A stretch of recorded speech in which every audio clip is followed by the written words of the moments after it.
Hi, guys. Good morning. All right. How are you guys doing? Doing good? All right. Rising up. How do your bones feel? Okay, let's include all the titles of the songs. How's everybody's bones right now with the cold? Cold bones. You got cold bones? I got cold bones. I remember standing on the subway platform in New York City, and then getting home a little later than I thought I would and just freezing on that platform, waiting for that delayed train and just, oh my gosh. And then here I am. I've gotten so wussified here in Florida. This is killing me, this stuff. I'm glad to hear you're doing good. Yeah, and last week I heard it was a baby festival in here. It was great. Nice, I like seeing that. I like seeing this little platform, this runway up to the stage with the 3-year-olds and lower. They get a VIP pass, don't you think? They get a VIP pass. They can go straight to I told Portion, Mika can go straight to this drum set anytime she wants. Mid-sermon. Yeah, so, I was doing a little Bible and Divine Principle study group a while back, and one of the younger guys asked a very good question. He said, I'm kind of wondering why, why should we be getting more members? Doesn't every organization think that, we would make the world a better place if we would just get more members, to our, whatever it is, right? Our charity group, our country club, our, more sales for your carpet cleaning business or whatever it is, right? Why are we just looking for those numbers, those members, right? And so it was a good question, and there was some good discussion around it. But I thought it lingered with me, and it helped me dig into define the why, right? The why. Why am I coming to church, teaching about our faith, and this sort of thing. So this sermon is going to be a little bit all-encompassing in a sense. But I want to share with you what gives me the why and about our faith, about our teaching, especially divine principle. One of the things I feel is it makes clear the fundamentals of life. And let me go into that. This is a perfect day for it because it's freezing cold, right? So I was going to say a snowflake is a good example. We're not going to see a snowflake here in Florida, but we're pretty close. We're as close as we've ever been. A snowflake, the thing about snowflakes, right? They're unique. Each one is different. Each one is different. But surprisingly, each one has some fundamentals. They all have 6 points. They all have 6 points. So wait, are they all the same or are they all different? They're all different, technically. And so one of the things about living a good life is understanding. Yes, Daddy's talking. She's got it right there. She's a truth teller, that one. She'll be the next pastor one of these days. I mean, it wouldn't surprise me at this point, right? One of the parts that I find is for the mature, if you're really young, this may not sink in. But later on, you'll see one of the nuances of life is to find the fundamentals, the things that are fundamental that shouldn't change ever at all. And then to find around those fundamentals your creativity and your expression. I can definitely see the more experienced members nodding here because this is key. And I thought about it, even the most radical, blue-haired, shave this side, dye on this side, blue, tattoos everywhere, the most expressive, progressive, cutting-edge musician out there understands that actually at some point they have to go into their bedroom and click on that metronome and practice. I used to play in a group that described it, they would ask, what genre of music is this? And my band leader called himself post-apocalyptic free jazz. Post-apocalyptic free jazz. I was in this band, and Keishu has video of it. She has video of me playing in little clubs in New York. Post-apocalyptic free jazz. Now, what would that sound like? It's just noise. Noise. Just craziness. Everybody doing whatever they want. But actually, I enjoyed it. It was fun music. And we had an audience. People liked it. But even in the post-apocalyptic free jazz, all of the band members were at home practicing with metronomes, tuning their instruments perfectly to play post-apocalyptic free jazz. Amazing, right?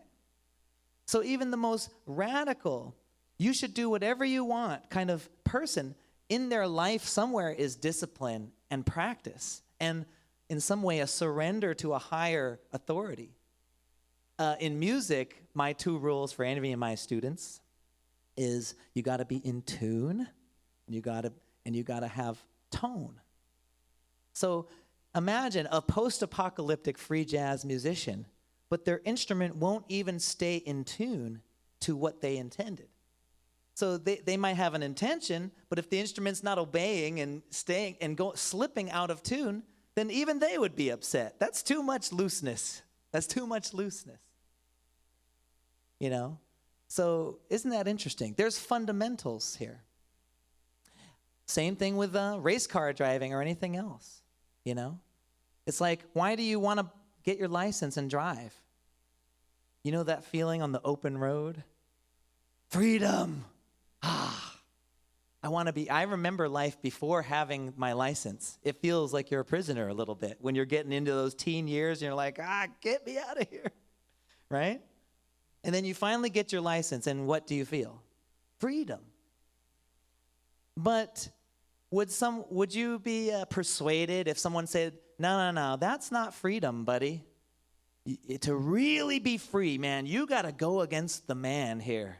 You should put sand in that gas tank, not gas. Try that. Experimental car driving, right? That wouldn't even work. Car would break down and destroy itself, right? I mean, people are nodding like, okay, pastor, that's pretty obvious. But here's the point.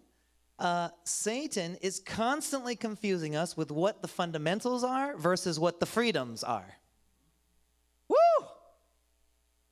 That was like right on the target. That's right on the target. Satan is always confusing us.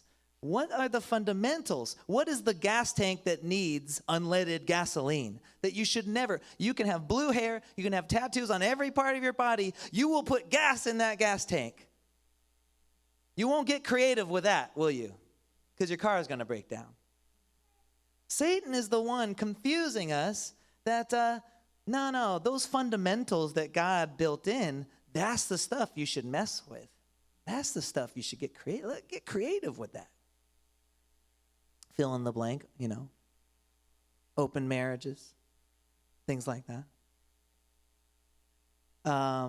And that's the big confusion. And so one thing I appreciate about our teaching is it makes absolutely clear the fundamentals of life. So we see these diagrams, 4-position foundation, and we go, oh my God, is this a science book, textbook? Well, in some ways, yes. These are the fundamentals of life. That God has dual essentialities, and in his image we are made male and female, and that we become one. And when in our oneness we resemble the one true God, the oneness of God. How clear is that? How clear is that? And that there is a spiritual life, eternal bond of love. It's not till death do us part. It's for eternity. This is very clear. And there's some amazing ramifications. And at the heart of a man and woman becoming one is the sexual organ. We know, Father talked about that to no end, to the point of complete discomfort on most of the participants. Right? I remember as that little 14-year-old going to the speeches. I remember one speech, I felt like I had somehow an ear infection was coming on as I was listening. Like, I don't know if I can process all this. There was a study by a colleague of Freud done on 80 cultures. And he found, after extensive studies, that the cultures that promoted abstinence before marriage and fidelity after marriage thrived in creative energy, thrived in creativity, thrived in, when that creative energy is a big deal, because in creative energy, you find ways to survive, you find ways to solve problems, you find ways to adapt to challenges. So he called it creative energy. But suffice it to say, cultures that promoted abstinence, this is across cultural barriers. You can't say, oh, well, that culture, it works. This is across 80 different cultures all over the world. That the cultures that promoted abstinence before marriage and fidelity after marriage in a strong way would prosper, blossom. Things would be invented, created, prosperity, happier people, families. And that the cultures that promoted go ahead and do whatever you want. There's no fundamentals here. There's no fundamentals here kind of culture. A lack of loyalty in the marriage, the free sex culture and so forth. Those cultures tend to disappear and decline and be eviscerated within 3 generations. That's not very long, is it? And I think we've probably had about 3 generations worth of that in America. We're approaching it, I think. Feels like that point's coming. 3 generations declined. So that's why Satan must attack the family. This world is going to become more prosperous. You know, the thing is, when you're not struggling to make ends meet and you're not in decline and you're stabilized, you have the ability to start thinking, well, how can I be generous? How can I, what's the meaning of life? People will start searching these things. Satan's very desperate to destroy the family. You know, it's not a coincidence that today the degradation level is just incredible. Have you noticed? The Grammys, you know, you can't even watch. It's X-rated. You know, this is a little taboo, but I'll bring it up anyway. A musician colleague of mine was just posting a blog, or kind of a vlog, and a female singer.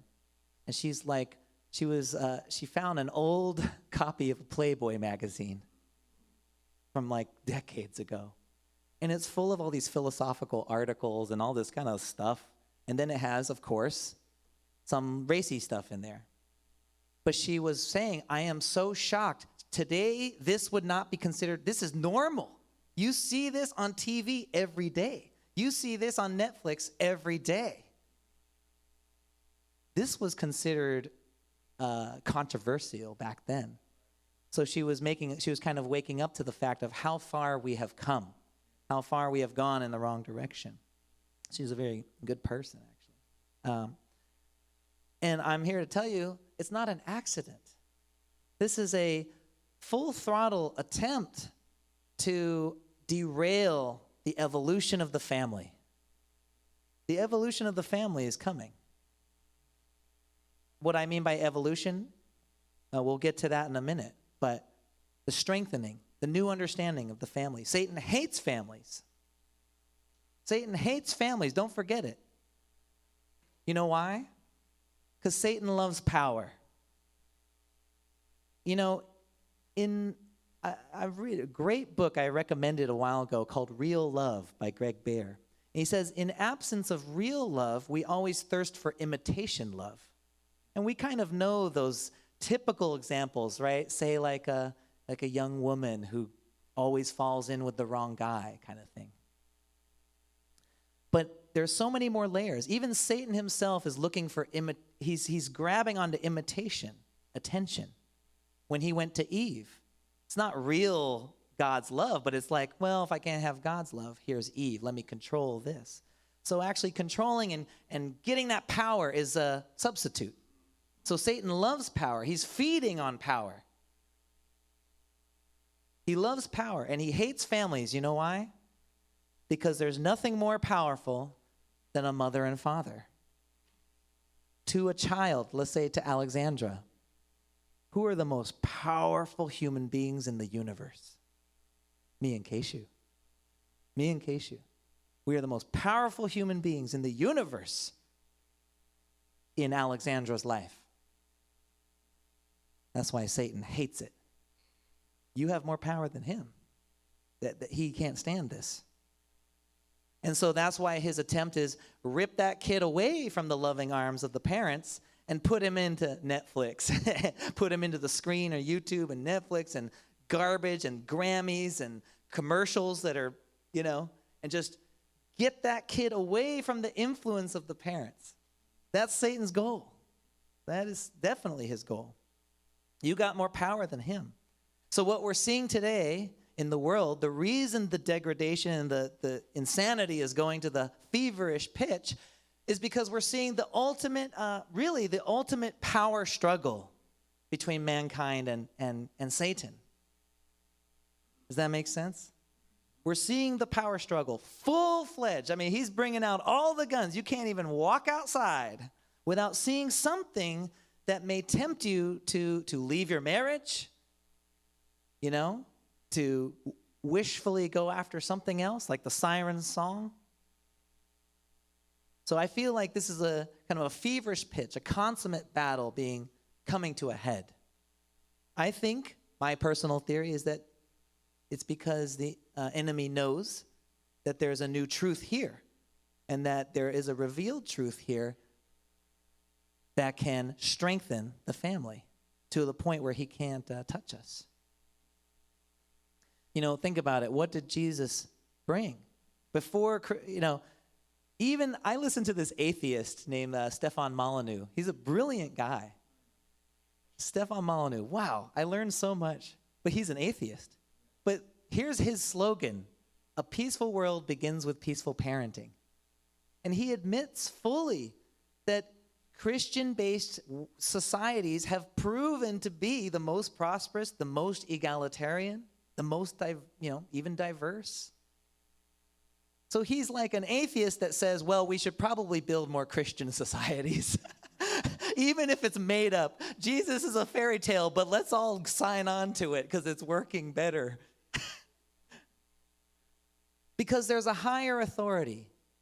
When Jesus helped us understand God as a parent, it did many things. First of all, he showed us that God so loved the world, even so much that he sacrificed his son. That means that even the beggar and the whole rest of the world, other cultures that are not your culture, other people, other gender, everything. God loves that person so much. How does that strengthen the marriage? Incredibly, right? So even your spouse on his worst day, his crankiest day, his most unlikable day, Jesus would go to the cross for that person. You see how it shifts the understanding of the value of human beings. Also, Jesus said, God made men and women, and what God had put together, let no man put asunder. Let nobody separate the covenant of marriage. So Jesus came around and he strengthened this bond of men and women. He strengthened the motivation for men and women to be together. And thus, the world became a lot better of a place, did it not? Yeah, I guess you got to do a little history to find out how bad it was back then. You got to do a little history. Women could not choose who they marry. That's one thing. And slavery was normal everywhere. Every culture. So this is how Jesus, just in one facet of studying about Jesus, elevated us, providing a higher motivation for men and women to be together. They were sharing the pursuit of being good Christians, rather than sharing the pursuit of, well, I'm here to make me happy and you're here to make you happy. If you think about it, that system can't work. I read an amazing quote. Father said, unity is a shared pursuit. Unity comes from a shared pursuit. That's the wording. Unity comes from a shared pursuit. Very interesting concept. So you and me, I could be dusting this roof and you could be mopping that kitchen and it looks very different. But if we have an idea in our minds, we're cleaning the house together. We're unified. And so definitely a sense of stronger unity because of Jesus. And that is what I understood, finally. The reason for the blessing. The reason for the blessing. We should stop saying value of the blessing. We should say mission of the blessing for a while. Try that out. The mission is because we understand God and we're studying about God more deeply, we have a shared pursuit that is concrete. And the motivation for men and women becomes strong, unbeatably strong, really strong. That's the marriage blessing. Knowing that God's deepest and greatest aspiration is to have a lineage and a family. And not just the salvation of our soul after we are born, but the salvation of birth and conception and marriage. You're born into God's family. You follow me? Difference. It's a huge difference. You know, Father was teaching that we have to have a love for our spouse that has layers of each realm of the heart, if you know some divine principles speak here. Children's love, loving your spouse almost like you love a parent, revering and gratitude, loving your spouse like a sibling, with that camaraderie, that teamwork, that playfulness, or whatever it is. Then, of course, loving your spouse with the intimacy of conjugal love and that trust and that soulmate. And then even loving your spouse with the energy of a parental heart. My spouse needs someone to take care of her or him. And I can be a parent to my spouse. And Father was sharing this, and he said he really prayed hard and dug in, and the one that was challenging him the most, he couldn't do it. Father was like, I couldn't do it, is to see mother and love mother with the heart of a child. Because here mother is much younger. He's experienced. It's like, you got to Google the crap I've been through. You don't understand how much experience I have. You can imagine that could be part of his nature, being so much older, right? So and he's saying, I needed to feel maybe like the gratitude of this woman being like my mother. And then it clicked for him. It clicked. He found that when he thought about, without this woman, I cannot attend God's greatest desire for lineage. Without this woman, I cannot fully attend God. That gave him the overwhelming sense of gratitude that one would have for a mother. Like, how do you repay your mother? Overwhelming gratitude. You can never repay your mother. Think about that. What, are you going to do really nice flowers every year and that makes you even? Nothing can make you even. And so Father found in his heart a gratitude for mother. Without mother, I cannot attend God. It's almost like, I'm living to attend God, and without her, I just can't do it. So it's like my lifeline, my umbilical cord. And with that kind of teaching in mind, knowing that our oneness is how we attend God, we're on the cusp of bringing this value system to the world, and that would produce stronger, more committed, more resilient marriages and families. And guess what that means? That would create better societies than the world has ever seen before. It's a matter of time, honestly. I mean, Jesus, the early Christians, getting persecuted, probably couldn't tell that it would be 2,000 years until, founders would begin America based on Jesus. No way to see that. But one day, someone's going to initiate and be the founders of a country based on unificationism. One day that will happen. And it wouldn't surprise me that that country would be the greatest, most prosperous, most loving, most creative place. And so this is the key. It's not about getting more members to sign papers or attend rallies. The key that needs to turn is your understanding of the resilience in your marriage and in your family. That you are not just in it for happiness, you're in it to attend God. So I'm going to have to do a second part to this sermon. But that's what clicked for me. The resilience, the higher motivation of men and women. We need that as a world, wouldn't you say? We need it really bad. We need something so strong that it will help us overcome personal challenges, emotions we haven't digested and processed over the years. All these things. How do we digest and overcome these things unless the motivation is really strong? It's got to be the highest possible motivation. And so next week we'll talk a little bit more about that. But I hope that you can see that our faith is on the cusp of finding a way to fuel the most resilient.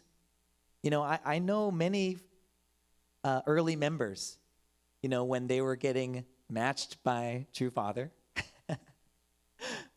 spouse that they don't get to choose. Their attitude, I can see many of you, and I know this is true. Your attitude was, just marry me to anyone. What does that tell you? Their determination to be resilient was at the highest possible place. May not be easy road. We know that. But at the start of it, the determination was so incredibly strong. So I hope that you can see the blessing. It's a mission. It's a mission to carry out. It's not a little finishing line you trip over. It's a way of bringing God's culture back into the world. And it comes from being very determined and resilient. And usually the most resilient people get the most challenges. You know that feeling? There's a saying, if you want to get something done, ask the busiest person you know. There's a saying. You're the busy guy, well, get it done. I know a few of you that are just like that. That's us, actually. The most resilient, the most determined. You're gonna be needing all of that resilience. So I hope that you can find this as motivation. Let's use an old school term, heavenly soldiers. Heavenly soldiers in the battle of this world. The battle is in your marriage, in your heart. That's the battle. You got to find a way to heal. You've got to find a way to heal yourself as you go along and get scuffed up. You hear me? That should be a whole nother sermon. You've got to find a way to heal. How does a soldier continue battling without taking some bandages, a little time in the camp over there, We've got to keep more resilient than our forefathers. We have to be more resilient than the pilgrims. We have to be more resilient than the early Christian martyrs. That higher state of resilience is what we are after, not membership per se. It's not a church. It's a state of resilience and determination. So I hope that that can encourage you to ponder the meaning of this. Ponder the mission of a good marriage and a family. It's very deep. It's very deep. That's why it's so hard. That's why it's hard. Okay, let's pray. Heavenly Parent, Heavenly Father, thank you for this brisk and wonderful day. We can feel it waking up our bones and making us feel alive, that we have a purpose on this earth. We know that as long as we have our physical body, that we have a purpose, and that we have a tremendous impact on those who are around us that we love. We hope that we can lift and bring light and joy to the world, to just our family members. We hope that we can use your story of pain and just never giving up on us. We can use that as motivation to be resilient as lords and ladies, as your sons and daughters. Please bear with us, and we know that you're so patient with us when we go off the rails and get a little bit deflated. But we're here to make a pledge and make a determination that we are giving it our very best, that we are, even if we fail, we pick ourselves up and we try again, and we keep that state of determination to really attend your ultimate dream. Thank you for Jesus, true parents. Thank you for our faith and teaching that is not easy, but it is an honor to participate and at least attempt to grow according to those principles and teachings. We thank you so much. At the bottom of our heart, for all our families, these wonderful kids, babies running around our church now. Please protect them. Please protect all the families here and in all South Florida. I pray these things in all our names, beautiful, blessed central families here today. Amen. And Aju. We'll have a small moment to reflect and pray.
Thank you guys for coming out.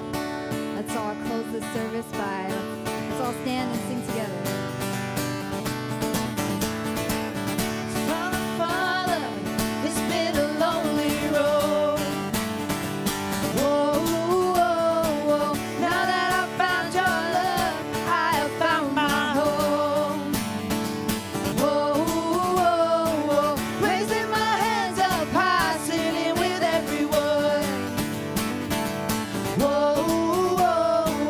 We're done with cold dice. We're bringing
own birthday.